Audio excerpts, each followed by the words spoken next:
شفا بن جاتے ہیں وہ آنسو جو تاک رات میں بہائے جاتے ہیں، کن کہتا ہے اللہ اور ایک پل میں مقدر بدل جاتے ہیں۔ بسم اللہ الرحمن الرحیم۔ شب قدر وہ رات ہے کہ جو ایمان والوں کے لیے مغفرت اور رحمت کا پیغام لے کر آتی ہے۔ اس رات میں اللہ کی رحمت کے دروازے کھلے ہوتے ہیں۔ ناظرین کرام، رمضان المبارک اپنی برکات اور سعادتوں کو سمیٹے اپنے اختتام کی طرف بڑھ رہا ہے۔ دنیا بھر کے مسلمان اس ماہ مبارک کی ابدی سعادتوں سے بہرہ مند ہو رہے ہیں۔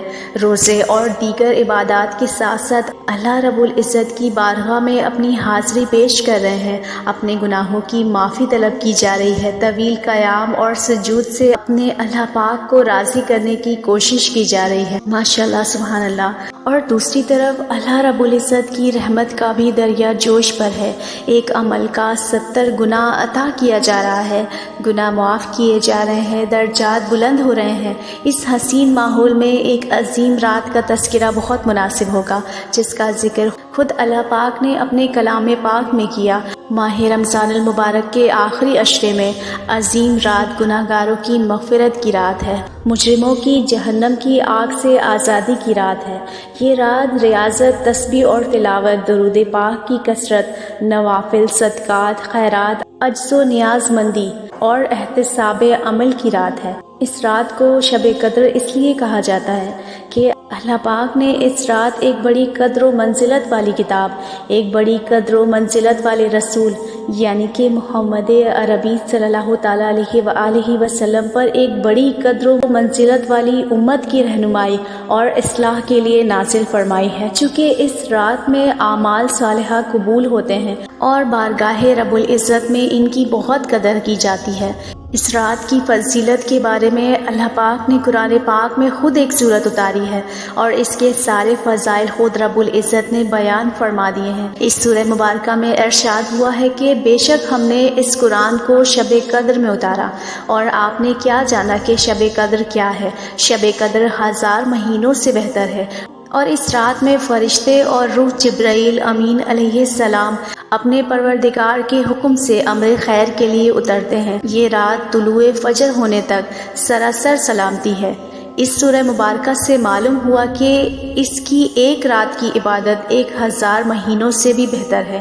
امت محمدیہ صلی اللہ تعالیٰ علیہ وآلہ وسلم پر اللہ پاک کا یہ فضل عظیم ہے کہ اس میں ایک ایسی رات ہے جس میں خشوع و خضوع سے عبادت کی جائے تو اس کا اجر 23 سال 4 ماہ کی عبادت کی مسلسل بے ریا عبادت سے زیادہ ہے۔ اس آیت طیبہ میں عبادت کے اجر کو اس حد تک ہی محدود نہیں کیا گیا، بلکہ اس کی حدود کا تعین اپنے پاس رکھتے ہوئے اس سے بھی زیادہ اجر و ثواب عطا ہو سکتا ہے۔ محمد عربی صلی اللہ تعالیٰ علیہ وآلہ وسلم نے خود خیال فرمایا کہ میری امت کے لوگوں کی عمریں کم ہیں تو اعمال میں دیگر امت کے لوگوں پر سبقت لے جائیں گے، جس پر اللہ پاک نے یہ آیت نازل فرمائی کہ ان آیات کے مضامین کو اختصار کے ساتھ بیان کیا، جو کچھ یوں ہے کہ اللہ پاک نے اس رات وہ کتاب نازل فرمائی، اس میں امت مسلمہ کو خوشخبری دی گئی کہ تم اس ایک رات میں عبادت کرو تو 1000 مہینوں کا اجر و ثواب ملے گا۔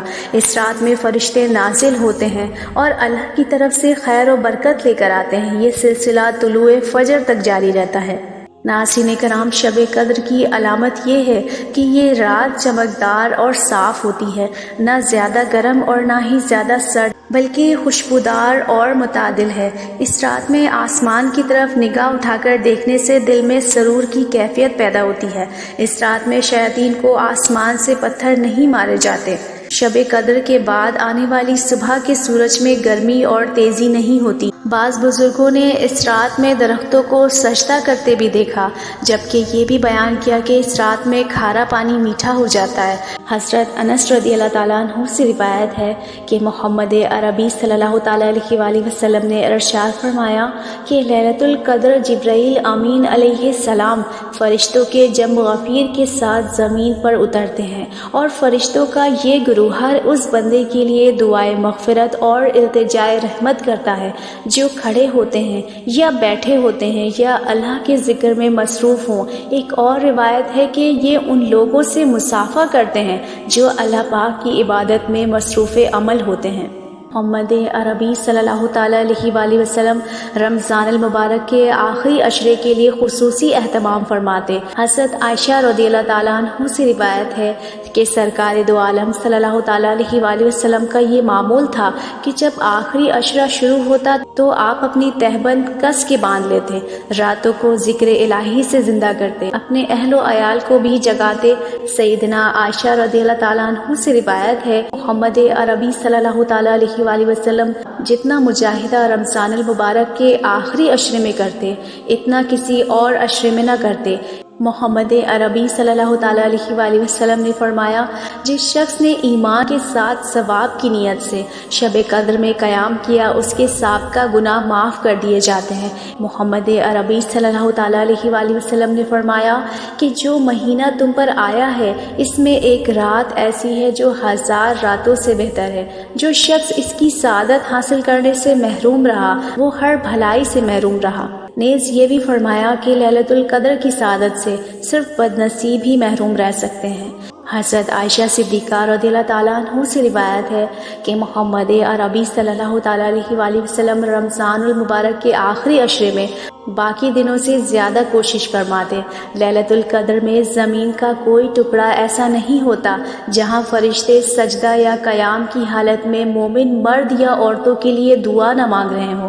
حضرت جبرائیل امین علیہ السلام زمین پر اترتے ہیں، تمام مومنین سے مصافحہ کرتے ہیں، سلام کہتے ہیں، ان سے کہتے ہیں کہ اگر تم اطاعت گزار ہو تو تم پر قبولیت اور احسان کے ساتھ سلامتی ہو، اگر تم گنہگار ہو تو تم پر بخشش کے ساتھ سلامتی ہو، اگر تم سو رہے ہو تو تم پر رضا الہی کے ساتھ سلام ہو، اور اگر تم قبر میں ہو تو تم پر خوشی اور خوشبو کے ساتھ سلام ہو۔ شب قدر وہ رات ہے جو ایمان والوں کے لیے مغفرت اور رحمت کا پیغام لے کر آتی ہے۔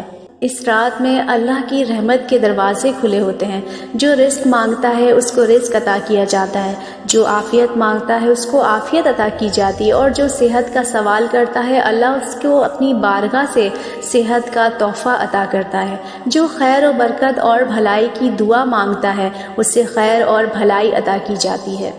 اگر کوئی بے اولاد اس عظیم رات میں اولاد کے لیے دست سوال دراز کرتا ہے تو اس کو اولاد کی دولت سے مالا مال کیا جاتا ہے۔ یہ وہ معظم رات ہے جس میں اللہ پاک اپنی شان کے مطابق جلوہ گر ہوتے ہیں، اور دوسری طرف فرشتے روئے زمین پر گلی گلی ہر کوچے میں پھیل جاتے ہیں۔ اللہ پاک کی رحمت پکار پکار کر کہہ رہی ہوتی ہے کوئی بخشش طلب کرنے والا کہ میں اس کو بخش دوں، ہے کوئی مغفرت چاہنے والا کہ میں اس کو معاف کر دوں۔ یہ عمل طلوع فجر تک جاری رہتا ہے اور خوش نصیب اپنی خالی جھولیاں بھر کر لے جاتے ہیں۔ شب قدر کی اصل عبادت رات کا قیام یعنی نماز ہے۔ اس رات کو جتنا ممکن ہو سکے قیام کرنا چاہیے، اللہ پاک کی بارگاہ میں کھڑے ہو کر فرض نفل نمازیں ادا کرنی چاہیے۔ اس رات کے اندر بندہ مومن کو چاہیے کہ وہ خوب توبہ اور استغفار کرے، اپنے صغیرہ اور کبیرہ گناہوں کی معافی طلب کرے اور اپنے لغزشوں پر ندامت کا اظہار کرے۔ ناظرین کرام، اس عظیم رات کی ہر گھڑی قبولیت سے مالا مال ہوتی ہے، ہر لمحہ اللہ پاک کی توجہ اور رحمت کا دریا جوبن پر ہوتا ہے، لہٰذا ہمیں پورے ذوق اور شوق کے ساتھ دعا مانگنے کا اہتمام کرنا چاہیے۔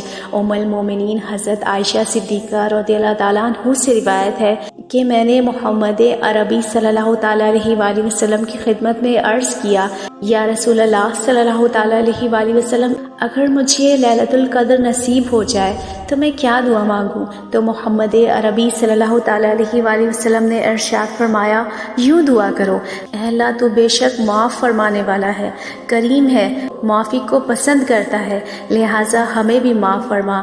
یہ ایک جامع دعا ہے جو ام المومنین حضرت عائشہ صدیقہ رضی اللہ تعالیٰ عنہ کے ذریعے محمد عربی صلی اللہ تعالیٰ علیہ وآلہ وسلم نے خود تعلیم فرمائی۔